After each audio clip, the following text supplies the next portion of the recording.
New Mayapur in France. New Mayapur is a rural ISKCON community that Prabhupada started Prabhupada and his followers started in the, I guess, early 1970s. It's in the center of France, and Prabhupada came about 2 or 3 times here in the chateau that's at the center of the community where the temple room is, and where Prabhupada gave many lectures and instructions, and where he installed the, at least in Europe, famous deities of Krishna Balaram, the only actually installed deities of Krishna Balaram in ISKCON in Europe, and perhaps in all of Europe, ISKCON or not ISKCON. And so every year, right around Balaram's appearance day, which is in 2 days, honk if you like Balaram, there's a big festival. It's the biggest annual festival of the year. And so devotees from all over France, all over Europe, and some from America come to celebrate, including me. So that's where I'm at right now. I'm staying at a friend's, actually a godbrother's house next to, in the village next to New Mayapur. So we'll read today from Srimad Bhagavatam, and let us begin with, I gotta admit, Ananda Bihari. All right, so let us begin with the usual invocation to Srila Vyasadeva. Om Namo Bhagavate Vasudevaya. Om Namo Bhagavate Vasudevaya. Om Namo Bhagavate Vasudevaya. So we're reading from the Bhagavatam, and this weird, there's a lot of weird quote unquote stories, right? In the Bhagavatam, or let's say unusual stories. And here we've got the story of King Nimi. And the theme of this class, before going into the verse, as a matter of fact, I'm going to do a little experiment here, and I'm going to, we're definitely going to talk about the verse. We're going to go into the verse. We're going to read the verse together. But let's just do it. We just did the invocation. Let me actually get into the nitty gritty of the actual class that I prepared, and then we'll get to the verse in a few minutes. Okay. And I want to make an experiment organizing or structuring my Bhagavatam classes like this, because I think it just works better.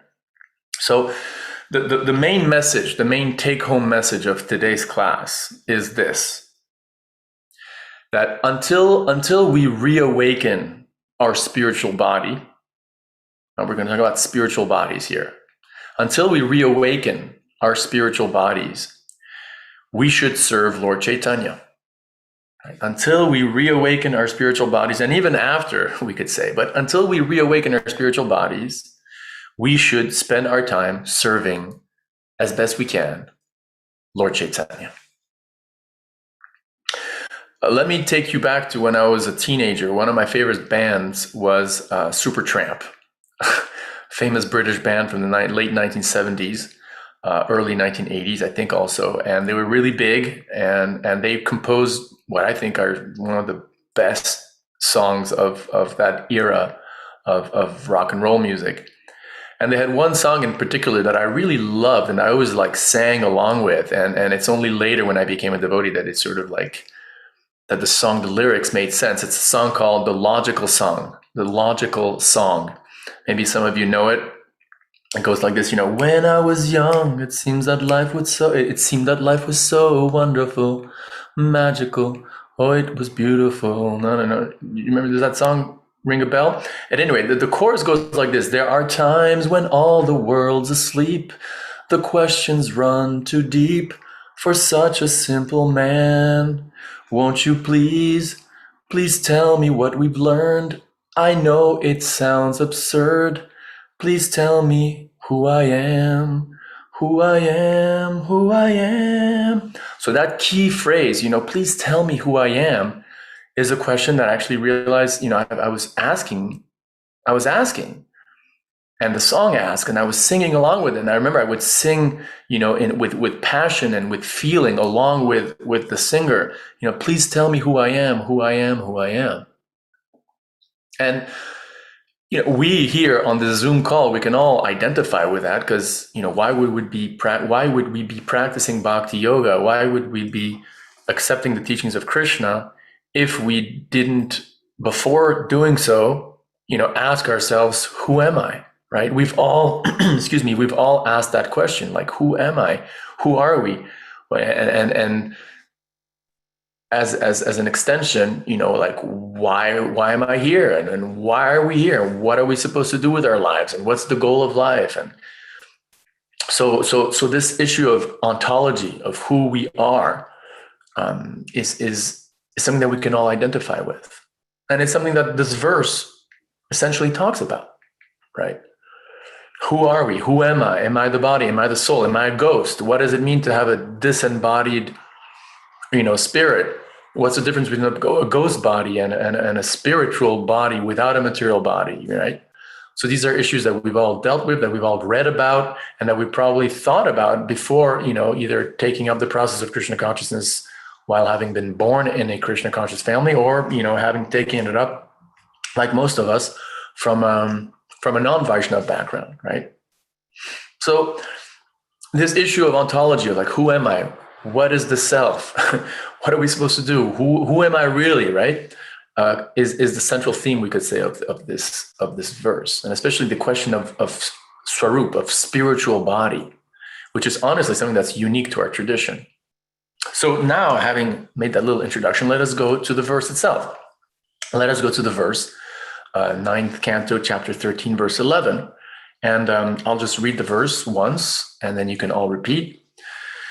Deva uchu videha ushyatam kamam lochaneshu sharirinam unmeshana nimeshabhyam lakshito dhyatma samstitaha. So I'll go directly to Prabhupada's translation for this verse. So the demigods said, this is a verse spoken by the demigods, and let me remind us of the context. You have this Nimi, this King Nimi, who wants to do a sacrifice, and he's an advanced soul.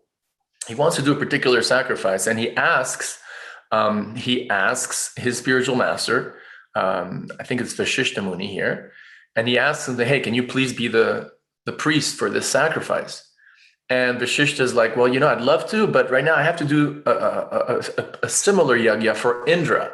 So let me finish with that yagya, and I'll be right back. And I'll be glad to do it after I'm done with Indra's yagya. And so the text describes that and so he didn't say anything. Nimi just like shut his mouth. He didn't like say, okay, which is actually an interesting detail in the story. He didn't like technically disobey his spiritual master, because he didn't say, okay, I'll wait. He just stayed quiet, which is sort of a neutral stance. So he stayed quiet, didn't say anything. And then while Vashishta was away, he thought, you know what? Life is too short. Let's just do this. Let's get this over with in a way. Let's do this kirtan. Let's do this yagya.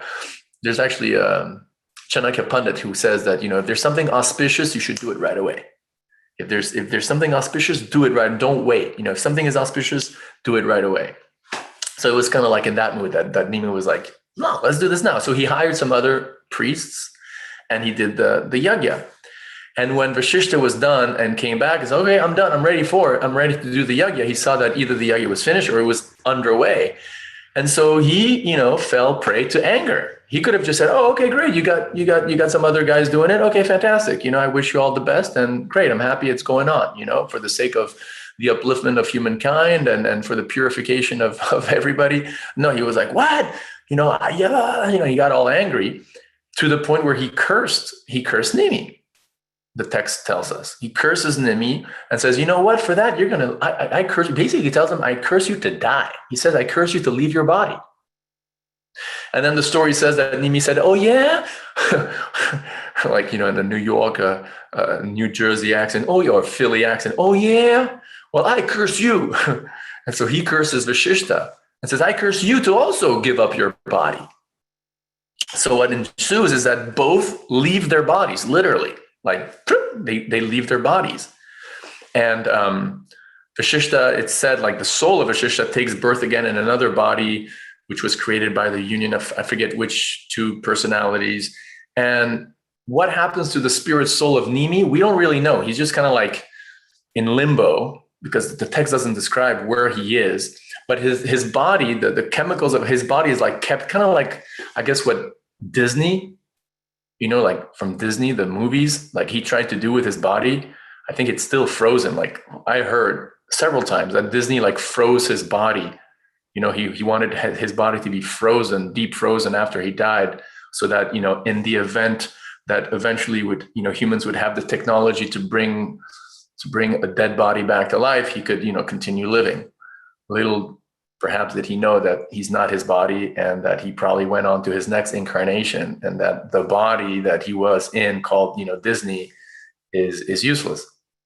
So in a similar way, I guess, this is kind of like the Kali Yuga equivalent, but in a similar way, the demigods kind of like, or either the demigods or the priests who were doing the yagya, like kept his body in some like chemical, kind of like, freezing it. He just kind of kept it from decomposing. And then they asked him like, okay, like, please come back to your body, like come back to your body. And that's where Nimi says, no, I don't want to. And he says some really cool things about the body too. He says the body actually could be used in Krishna's service, so therefore it's valuable, but I don't want to go back into the body. So then the demigods are like, okay, and this is where the verse comes in. So this is what the demigods tell Maharaj Nimi, or they make a declaration about Nimi's body, okay? So they say, and this is the verse for today, the demigods said, let Maharaj Nimi live without a material body. Let him live in a spiritual body as a personal associate of the Supreme Personality of Godhead. And according to his desire, let him be manifest or unmanifest to common materially embodied people. And here's Prabhupada's relatively short purport. Prabhupada says, the demigods wanted Maharaj Nimi to come to life. Or they wanted him to come back to his body, right? Which they had like kept in these chemicals, fragrant chemicals, it says. But Maharaj Nimi did not want to accept another material body. But he's like, nope, sorry. It's funny because, materialists, or those of us who are like really attached to our material bodies, raise your hand if you're attached to your material body. Like the idea of leaving your body is like, oh no. And the idea of like not having a body, because you can't fulfill, you can't have sex without a material body. You can't eat without a material body. You can't have, friends, and you can't smell anything. Like without a material body, you basically can't fulfill any material desire, right? So it's like a horrible idea.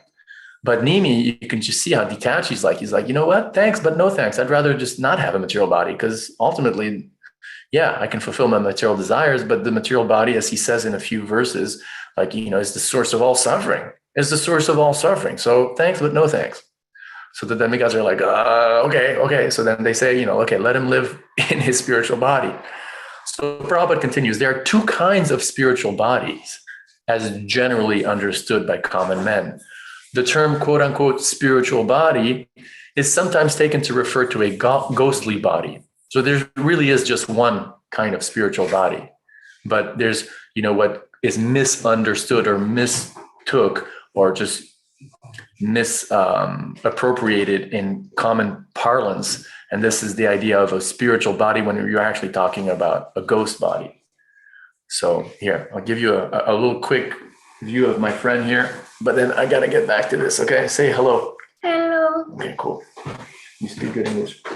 So the ghost body is really not a spiritual body. It's just a ghost body. So the term, that's why it's in quotes. The term spiritual body, the term spiritual body is sometimes, that's Gayatri time. The term, we'll get there. The term spiritual body is sometimes taken to refer to a ghostly body. An impious man who dies after sinful activities is sometimes condemned so that he cannot possess a gross material body of 5 material elements, but must live in a subtle body of mind, intelligence, and ego. Have you ever been possessed by a ghost? I have. I talk about it in my book that, hopefully will come out one day, Monk Until Monday. And I was possessed. I was possessed in Mayapur in 1994, and it was a real ghost possession, no question about it. And I have a testimony an eyewitness testimony who like 10 years later remembers it. And anyway, I don't want to get into it because we don't have time. But so here Prabhupada says, someone who is sinful and who dies basically gets a ghost body. Like you have your mind, your intelligence, but you don't have a gross physical body. You don't have physical senses. So it's really frustrating. And that's why a lot of these ghosts are just like frustrated, angry people, because they want to enjoy, but they can't. They don't have the vehicle to enjoy with. However, as explained in the Bhagavad Gita, Prabhupada continues, devotees can give up the material body and attain a spiritual body, free from all material tinges, gross and subtle. Chapvadeham punarjanma naiti mamiti sodrina. Prabhupada's quoting 4.9 here from the Gita. So the idea that, the spiritual body doesn't even have a covering of mind, intelligence, or ego. Our spiritual body is made of Satchit Ananda. We are, in that sense, like Krishna, in the sense that he has a Satchidananda Vigraha, a form of spirit and eternality, and that's full of knowledge. And we do too, as souls. But what is that Swarup? What is that identity as a soul is the big question, and I'll speak about it. Thus, the demigods gave King Nimi the benediction that he would be able to stay in a purely spiritual body, free from all gross and subtle material contamination. And this is the last paragraph now. The Supreme Personality of Godhead can be seen or unseen according to his own transcendental desire. Similarly, a devotee being Jivan Mukta can be seen or not as he chooses. As stated in the Gita, Naham Prakasha Sarvasya Yoga Maya Samavritaha. The Supreme Personality of Godhead, Krishna, is not manifest to everyone and anyone. To the common man, he is unseen. Atakshi Krishna Namadi Nabavid Grayam Indriyai. Krishna and his name, fame, qualities, and paraphernalia cannot be materially understood. Unless one is advanced in spiritual life, Sevon Mukhehi Jivado, which means, starting with the jiva, starting with the tongue, like jiva, not jiva, J-I-V-A, but jihva, G-I-H-V-A, long A, which means the tongue. So hence the importance of chanting Hare Krishna, and hence the importance of actually eating prasadam. We tend to kind of forget that. Yeah, prasadam, it's basics, but no, like eating prasadam is really important. It starts with that. So unless we do that, one cannot see Krishna. Therefore, the ability to see Krishna depends on Krishna's mercy. And last two sentences, the same privilege of being seen or unseen according to one's own desire was given to Maharaj Nimi. Thus, he lived in his original spiritual body as an associate of the Supreme Personality of Godhead. Srila Prabhupada Ki Jai. So back to this issue, this point that, until we reawaken our spiritual body, we should serve Lord Chaitanya, right? So this question, who are we? Who am I? Our scriptures, as Prabhupada explained here in the purport too, give us a very clear understanding that we're not our bodies. That's number one, right? And by the way, the question itself, who am I, is not something only sung by Supertramp, but is also a question asked by Sanatana Goswami himself. In the Chaitanya Charitamrita, it's stated that Sanatana Goswami, taking the role of a conditioned soul, approached Lord Chaitanya and asked him this famous question, Kiyami, like, who am I? People call me a big pundit. People say I'm really erudite and everything, but I don't even know who I am. Who am I, right? And Krishna gives us that answer in the Bhagavad Gita. Mamaevam so jiva loke jiva bhuta sanatana. That the living entity is my part and parcel. So we are like parts, or as Prabhupada would say, parts and parcels, amsas, fragmental emanations, eternal fragmental emanations of Krishna, right? And right now, due to our rebellion against Krishna, we find ourselves, or the soul finds itself in a physical body. And as Krishna himself says, that soul is struggling really hard with the senses, which include the mind, right? So that's what, that's the main verse on who the real self is in the Bhagavad Gita. But when you go a little bit further in the specific Gaudiya Vaishnava tradition, right? Not to say that the Bhagavad Gita is not a Vaishnava text. It totally is. Like, and it's and establishes Krishna as God and bhakti as the means to attain him. Granted, but Krishna doesn't give much detail about the function of the self in the Bhagavad Gita, right? He just says, okay, the living entity is my part and parcel. But okay, as we say in French, mais encore, but more, please give me more, please explain more. Well, here we got Kaviraj Goswami in the other really famous verse of Chaitanya Charitamrita, where he says, Jivera Swarup Hoy, Krishnera Nityadas, Krishnera Tatashta Shakti Bheda Bhed Prakash. The original Swarup, the form of the soul, of the jiva, is what? To be the eternal servant of Krishna. The eternal servant of Krishna. Nitya Krishna Das, Krishnera Nitya Das, of the eternal servant of Krishna. So Krishnera, of Krishna. And the second part of this verse, which is less quoted by the devotees, is a little bit more technical. Jivera Swarup Krishnera Tatashta Shakti Bheda Bhet Prakash, because that jiva is Krishnera Tatashta Shakti, is of Krishna the marginal potency. The marginal potency, Bheda Bhet Prakash, who is one with and different from Krishna, right? So the soul is, by definition, different from the material body. The self is not the material body. The self is a soul. And that soul is not just like, okay, it's a soul. It has a function. And that function is, the Sanatan Dharma of the soul, to serve Krishna.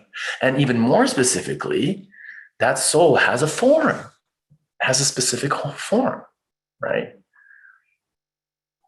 And what is that form of the individual soul? Because we hear, different souls have different rasas in relationship or vis-a-vis Krishna, right? Some souls have a spiritual body, a Satchidananda spiritual body that is feminine.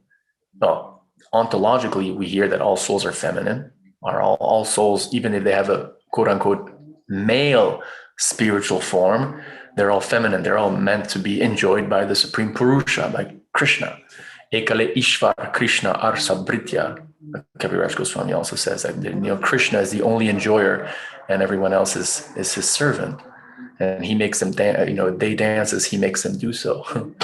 But the Gopas, the cowherd boys of Vrindavan, they have, according to our understanding, according to a Shastra, eternal male Satchidananda Vigraha bodies.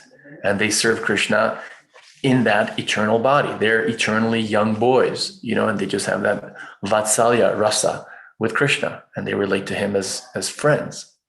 And then you have, the Nanda Maharaj and Yashoda, who have their either male or female Satchidananda bodies, but they have a relationship with Krishna more as parents. And then, we have the cowherd damsels of Braj, who have their eternal Satchidananda bodies as young girls who are, eternally related to Krishna in a relationship of love, of conjugal love, right? And then you've got trees, you've got plants, you've got birds, you've got cows, you've got peacocks, and they all have their eternal spiritual bodies in that particular form, and they relate to Krishna in that particular form eternally and are fully satisfied in that form. Like it's kind of inconceivable, but a blade of grass in Goloka Vrindavan who gets stepped on by Krishna maybe once a day or something. As a matter of fact, you have the prayer of who is it? Who's that character from the 10th canto, the friend of Krishna?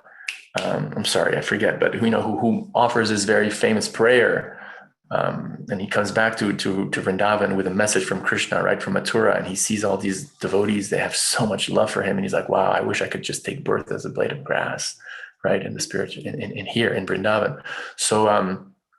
So it's inconceivable that even a blade of grass supposedly feels totally satisfied just being stepped on once by, Krishna, for example. You'd think a cowherd boy gets to play with Krishna and stuff, but according to our Shastras, every soul is fully satisfied in their own individual eternal swarup or forms and relationships with Krishna, right? Now, where it gets really interesting is this idea of spiritual bodies living in the material world without a physical form. That's like, whoa, right? And here we have a case of Nimi, who was blessed that he could like be, we don't know what the original form or sarup of King Nimi is, because it's not said to us. But at least the demigods bless him that he can be in his spiritual form, whatever that is, visible or invisible. And you have other cases in Shastra. Dhruva Maharaj, if I'm not mistaken, Dhruva Maharaj went back to Vaikuntha in his self-same body. There's this idea of self-same body, like his spiritual, like, I guess that was his spiritual body. Or it's, at least for me, I have a hard time conceiving sometimes or a lot of times. It's a really sort of esoteric topic. Where's the delineation sometimes between a physical body and a material and a spiritual body? Because you have these examples. I think the Pandavas also is described. They went back in their self-same bodies in the spiritual world. We have the story of Junior Haridas, who committed suicide, right? In the Chaitanya Charitamrita, and then he appeared to Lord Chaitanya in his spiritual body, singing for him, right? Even Prabhupada, excuse me, we even hear that, we even hear that, what's his name? What's his name? I just got a little distracted. But Prabhupada, when Vishnu Jan Swami passed away, there's some testimony that said that Prabhupada heard Vishnu Jan singing to him, so was it a ghostly body? Was it a spiritual body? I'll give you the example of my own mother. My mother passed away in Switzerland, and I brought her, upon her wish, I brought her ashes to Mayapur. And there's a devotee doctor in Mayapur who had told me, because my mom had thought of maybe dying in Mayapur. So he told me, hey, tell your mom that if she wants, she can live here in my house. I'm a professionally trained nurse for terminally ill cancer patients. So just tell her she can stay in my house. I'll take care of her medically, and then she can, leave her body in Mayapur. For whatever reason, she decided to leave her body not in Mayapur. And so they never met. That nurse doctor and her never met. Suffice it, nevertheless, though, the day I put her ashes in the Ganges was, let's say, a Tuesday at noon. And the next day, that devotee came up to me and said, it's funny, yesterday I was taking a nap at around noon, and your mom appeared to me in a dream while I was sleeping. And she said, I wish I had trusted the devotees more. So I was like, wow. And then actually the day she died, also some devotees in Switzerland went and chanted some kirtan in her room when she was still alive. And that night, when that devotee in particular slept, he told me a few months later, that night I slept after having sung in your mom's hospital room. She appeared to me 3 times and told me each time, like I was walking into her hospital room and she held my hand and said, I'm really happy that you're here. So, was she in her spiritual body? Was she in a sort of unembodied, but, it wasn't so much, I wouldn't say it was a ghost body. It's not Haridas, Junior Haridas wasn't in a ghost body. And then you have Nimi here, who's declared to have, his own original spiritual body speaking. So sometimes it's kind of hard to, what is a spiritual body visibly speaking for us down here, right? What's even more interesting, I would say, are stories of great acharyas who have like explicit trans-dimensional stories, which were like elements of the spiritual world and of their own spiritual forms in the spiritual world become manifest in the material world. Like, for example, I think it's in Nectar of Devotion, Prabhupada talks about this this Brahmin who had heard that, hey, I can offer food to Krishna in my mind, right? So he had cooked. We're not talking about a spiritual form here, but we're talking about things that happen in the spiritual world and how they transpire into the material world. And that's sort of related. So he in his mind meditated on, offering food to Krishna and so he cooked the sweet rice, right? It says, and then at one point he wanted to touch the sweet rice to see if it was hot or not. So he put his finger into it and then he burned himself, and he woke up from his meditation in his physical material body and his finger was burned. We have the example of Raghunath Das Goswami, who, as we know, or as we heard, was super, super, super, super renounced, like ultra renounced. he would eat, it's described, a cupful of buttermilk every 2 or 3 days. That's all he lived on, just a little bit of buttermilk, right? So he was super skinny. And yet one day he had like some stomach pains. So this is described in Satyaraj Prabhu's book on the six Goswamis. So it's coming from an authoritative source. They called the Goswamis of Vrindavan called an Ayurvedic doctor who came and took his pulse, and then the doctor said, well, this man is suffering from indigestion. And all the devotees were like, what a joke. Are you kidding me? Like, you don't know. You obviously don't know Raghunath Das Goswami. He eats a handful of buttermilk every 3 days, like indigestion. Like, are you serious? But Raghunath Das actually looked down kind of shamefully. And he's like, well, actually, the doctor's right. And they're like, what? And then he admitted, kind of like, embarrassed, because, an advanced devotee doesn't want to flaunt his advanced spiritual status. Like, he wants to hide it. He doesn't want to flaunt it. What comes to mind as a short parenthesis, there's an anecdote that Bhaktisiddhanta Saraswati Thakur, the spiritual master of Prabhupada, was giving a class at one moment, and he just went into ecstasy. He just like froze up, and then he immediately got off the Vyasasana and ran to his room and locked the door. And then his disciples came and put their ear to the door, and he was just like sobbing and crying in ecstasy. But he didn't want to, make it public. So coming back to Raghunath Das, he kind of shamefully said, well, actually, in the spiritual world, there was a feast. There was a feast yesterday. So like in his manjari, he has a manjari form we hear. So in his manjari form, I guess they had a feast, and he says, and I overate. So you've got, spiritual Satchidananda body in Goloka Vrindavan, that of a manjari, a female, assistant of Radharani, overeating spiritual prasadam, which is also Satchidananda. And yet, the symptoms of indigestion become manifest in his, gross, not in the sense of disgusting, but gross in the sense of opposite to subtle, in his gross, earth, water, fire, air, physical male body, that's covering him, right? We have stories like that. I mean, my favorite story is the story of Srinivasacharya. And this is far out, and I'll tell it briefly. Also mentioned in the Lives of the Vaishnav Saints, another book by Satyaraj Prabhu, where you had Srinivasacharya, who was really good friends with Shamananda. And Srinivasacharya went into meditation for 2-3 days. And he had 2 wives, and his wives were like starting to like really get worried. And they were like, what's happening to our Prabhu? He hasn't come out of his meditation for 2 days, right? No eating, no sleeping, nothing. So they called Shamananda, his friend. And Shamananda comes and looks and tells his wives, like, don't worry, guys. Like, he's doing perfectly fine. Now, what happens is that in the spiritual world, the original spiritual swarup of Srinivasacharya is that of a manjari. I forget the name, okay? An assistant of Lalita or Vishaka, who assists Radharani. And it so happened that Srimati Radharani went to bathe in some kund, in some lake, and her bangle, or her nose ring fell off and, fell to the bottom of this clear lake. And this is, in the spiritual world, in Goloka Vrindavan. And so Lalita supposedly tells this manjari, who's on planet Earth, Srinivasacharya, find this nose ring.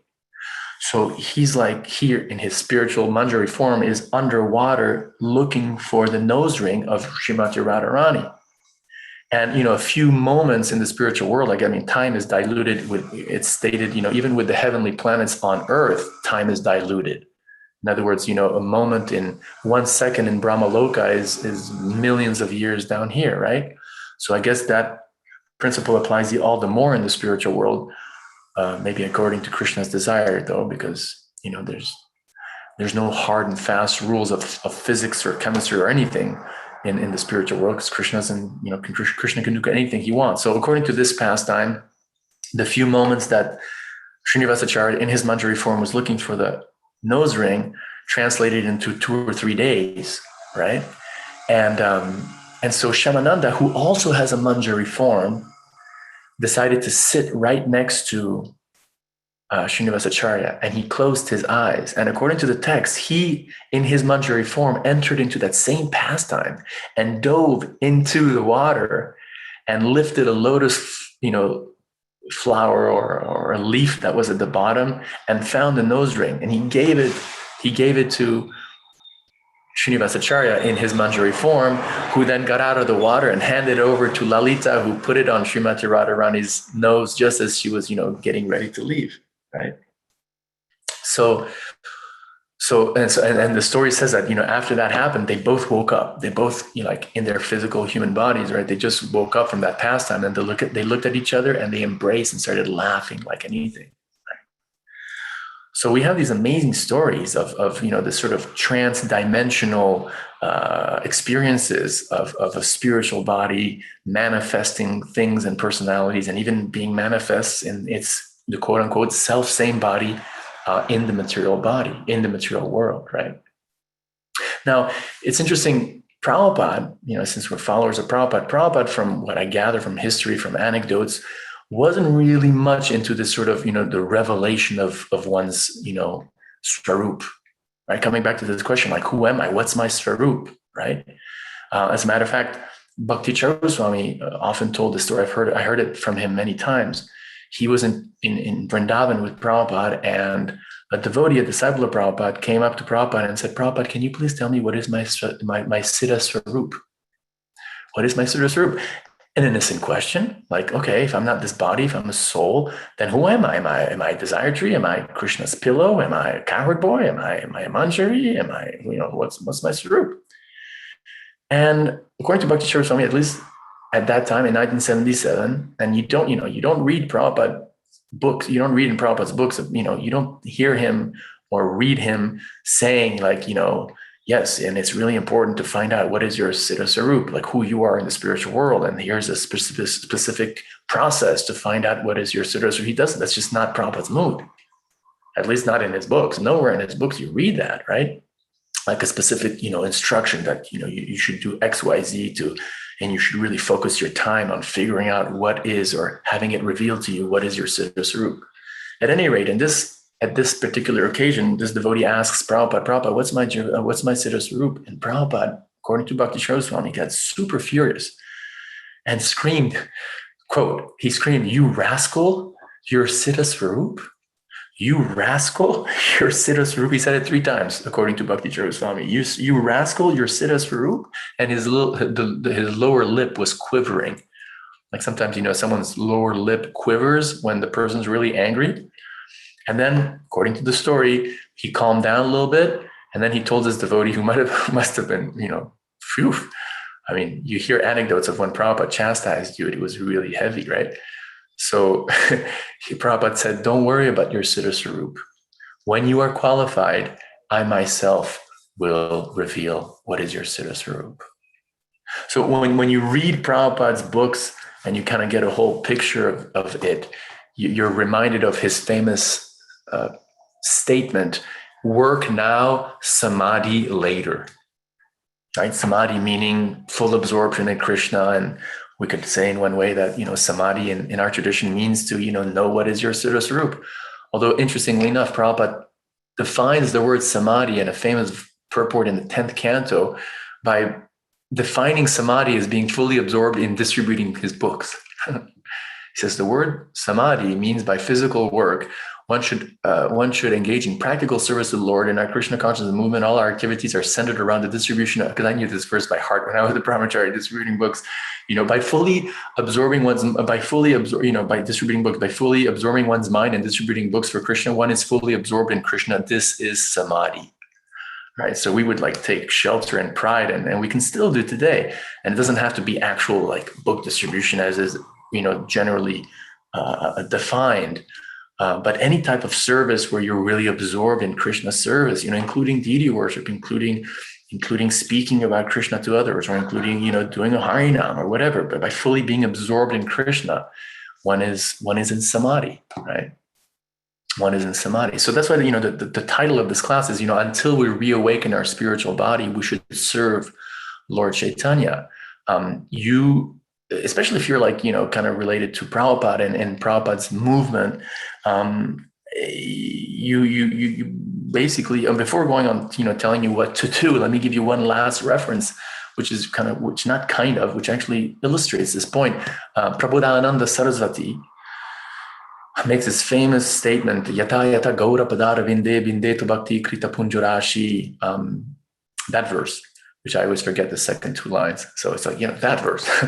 But he says in that verse that to the degree that one becomes absorbed in Lord Chaitanya's service, to that degree, one realizes that all of a sudden one's heart has become inundated with the nectar that is emanating from the lotus feet of Srimati Radharani. In other words, to the degree that someone absorbs himself or herself in the mission of Lord Chaitanya and the Sankirtan movement, in somehow getting other souls to come in contact with Krishna and start their journey back home, back to Godhead, to that degree, those souls will realize all of a sudden, there's this verse, akoshmat, which means all of a sudden, they'll realize suddenly that, whoa, their hearts has become inundated with the nectar emanating from the toenails or from the feet of Srimati Radharani. I mean, what more rasa do you want than that, right? So therefore, it's really important for you to really focus on chanting Hare Krishna and giving Hare Krishna or the holy name to others, boiling it down to that. Because to the degree that you become absorbed in having a decent sadhana, to the degree that you become absorbed in hearing Krishna Katha, whether it's from these daily classes or whether it's, from Prabhupada's books, or you can take the Bhakti Shastri course, by the way, with the Krishna West Center for Bhagavad Studies. Let us take a pause here for our sponsored advertisement, a message from the Krishna. No, but you can. I mean, that's why, hey, if you haven't taken the Bhakti Shastri degree, which Prabhupada wanted his followers to have, we're at your disposal here at the Krishna West Center for Bhagavad Studies, where we teach the books that Prabhupada wanted to be taught for his Bhakti Shastri degree. Anyway, closing that little parenthesis, and forgive me for that. But it is related. The point is, to the degree that you absorb yourself in hearing and chanting, and to the degree that you absorb yourself in spreading Krishna consciousness, somehow or other, whether it's through prasadam, whether it's through I believe devotees there should be hundreds of YouTube channels out there.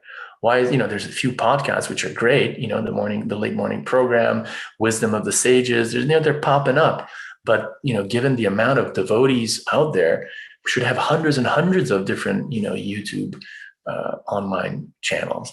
So whatever way it is, the point is, if you, make it a point to really try to have a good sadhana and to live purely and to try to follow those 4 regulative principles very strictly as best you can, and try to have a lifestyle where you wake up early in the morning so you can catch those minutes of Brahma Muhurta, which are easier to catch in the wintertime than in the summertime, but still, and be awake during those hours, or those minutes, and chant attentively, and then try to, again, somehow or other assist the spreading of Krishna consciousness, which however way inspires you, however way Krishna, you feel inspired to do, and whatever your talents and propensities take you towards.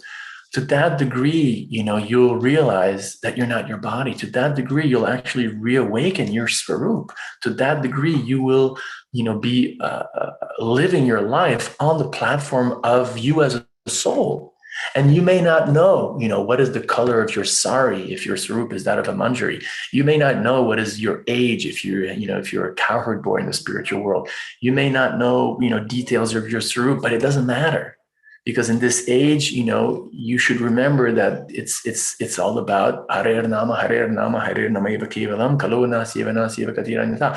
Now, this thing about, because actually Satyaraj Prabhu said someone has to write a PhD on what happened, because for a few centuries there was a stress on this Siddha Sarupa, the Siddha Pranali. I mean, you can still go to Radhakunta today and find some Babajis who will train you on how to, and they'll reveal to you what is your Siddha Sarup. But starting with at least Bhakti Vinod and Bhakti Siddhanta for sure, and Prabhupada for sure, they really just nope, that's not the deal. We're not focusing on that. We're focusing on the holy name. And by the mercy of the holy name, everything will be revealed. So it's not to say that these other processes that are stressed in perhaps other Vaishnav lines or Gaudiya Vaishnav lines are not bona fide, but at least, for the last few centuries, and certainly through the line of Bhakti Siddhanta and Prabhupada, the emphasis is really on just like everything will come from the holy name. Just focus on the holy name, focus on giving the holy name to others, focusing, and then everything will be revealed, right? Work now, samadhi later. Work now, samadhi later. So, just avoid sense gratification as much as possible, because that poison, really makes you lose your spiritual identity. At least it definitely like disconnects you from Krishna. And if you just focus on, again, like having a good sadhana, chanting good rounds, and then helping somehow to spread the Krishna consciousness movement, you'll be fully satisfied, and you will literally, as I said, live on the spiritual platform as you, as a soul, and let the details of who you are, come now or come after you die. It doesn't matter. The point is, you got souls to save. You've got people to help come to the shelter of Krishna, just like you've been blessed to have the shelter of. So to conclude, we're really fortunate. We're lucky. We've come in contact with the holy name. We've come in contact with Prabhupada's movement. We've come in contact with the devotees who follow Prabhupada, who follow Lord Chaitanya.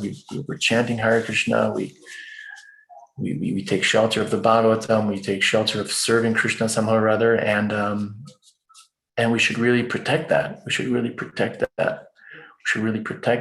And try to share it with others. And if we do that, then in this life we'll be happy. And whether our Sarup becomes revealed to us in this life or next life or after death immediately, or whether we go back to Vaikuntha in our self-same spiritual. My God, I hope I don't have this body in the spiritual world. I'm sure I won't. But that's a secondary, which is really focus on the essentials of chanting Hare Krishna nicely and giving the holy name to others. Jai Prabhus, I will ask you no questions today because I'm actually on a really tight schedule. I have to take your leave. So with your permission, we'll just stop here anyway. We're supposed to stop at 8. So I thank you very much. And I thank you for the honor for speaking at this Bhakti Center Sangha. The Bhakti Center, as I always say, I think is the best example of as Billy Graham used to say, as anchored to the rock and geared to the times kind of bhakti program in the modern Western world. And so I thank Krishna for being able to speak among you all. And then I hope that we can all meet again together soon. And until then, let us chant Hare Krishna. Hare Krishna. Srimad Bhagavatam ki jai. King Nimi and his spiritual body ki jai. Attaining our Sira Sarup sooner or later ki jai. Chanting the holy name in the association of devotees ki jai. Haribol. Thank you. Haribol. Haribol.